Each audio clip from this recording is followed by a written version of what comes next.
And this is Ken Kraetzer for CAMMVETS Media. We're in Washington today at the Association of the U.S. Army Conference. I have a pleasure to have a chance to chat with Major General Antonio Munera, who is the commander of the U.S. Army Cadet Command, and we love covering ROTC. It's the largest commissioning source for the U.S. Army. Sir, what is it like for you to be here? You just had a wonderful awards dinner.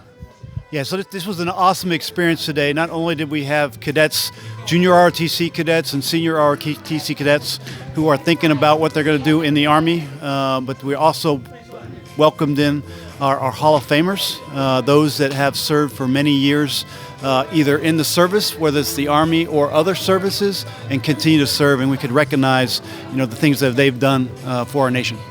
And you had a chance to introduce some of your senior ROTC. We see some of them at West Point at the Sandhurst competition in the spring, and they do tremendous. The North Georgia team always excels when they come up. Tell us a little bit about why ROTC is a good option for college students. Yeah, so ROTC is actually it's a great option because one, it helps folks pay for college. And so we're one of the largest scholarship providers in our nation. Over $300 million of scholarships we provide every year to folks that are looking to get into college. And they get that basic leadership experience, and then most of them come out and either serve in Compos 1, or Reserve, National Guard, or active duty, and give back to our nation.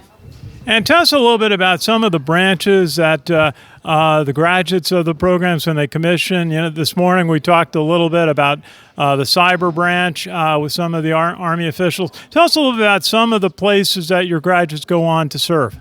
Yeah, first of all, so our graduates can serve in any branch, and as they go through the branching process, they provide, their most preferred, and we try to match them up with what the Army needs are.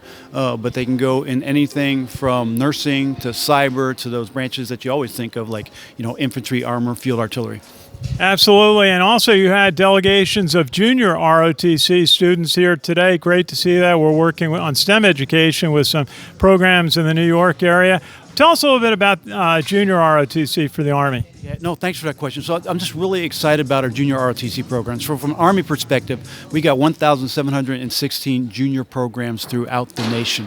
And although it's not a recruiting tool, what it does is it teaches kids how to be great citizens and to be selfless servants for whatever they want to do, whether it's serving in their community or if they decide to go in the military. And it's also a great way that we can connect with the American people.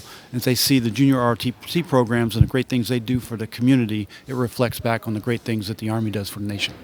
And maybe just ask a little bit about some of the outcomes for your graduates. You had an awards luncheon today and honored some amazing graduates of ROTC programs. Just are there a couple of people that stand out?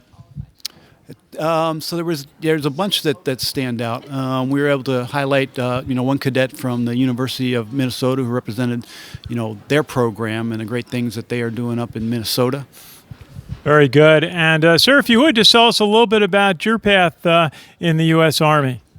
So very interesting path, and it was great. General Brito got to share his experiences. He was the trade-out commander that talked today, but very similar experience as I came into ROTC. Not really sure what I wanted to do in life, and ROTC exposed me to leadership and something that I became good at and very passionate about.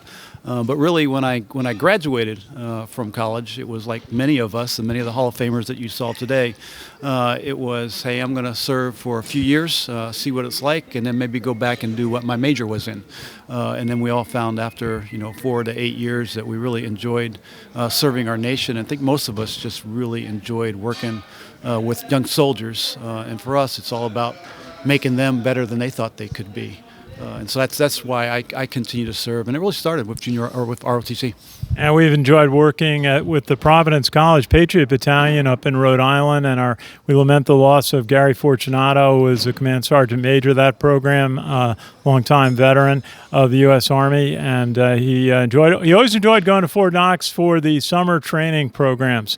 And sir, a final thought for us today? Well, two things that you just talked about there. One, let me just talk, you asked about somebody to highlight. So Gary Fortunato would be absolutely somebody to highlight for his time in the service, but then when he got out of the service, just continuing to serve and the things that he did for cadet summer training and for the cadets, he just made a profound impact and influenced cadets to serve their nation. So Gary is absolutely one of our heroes.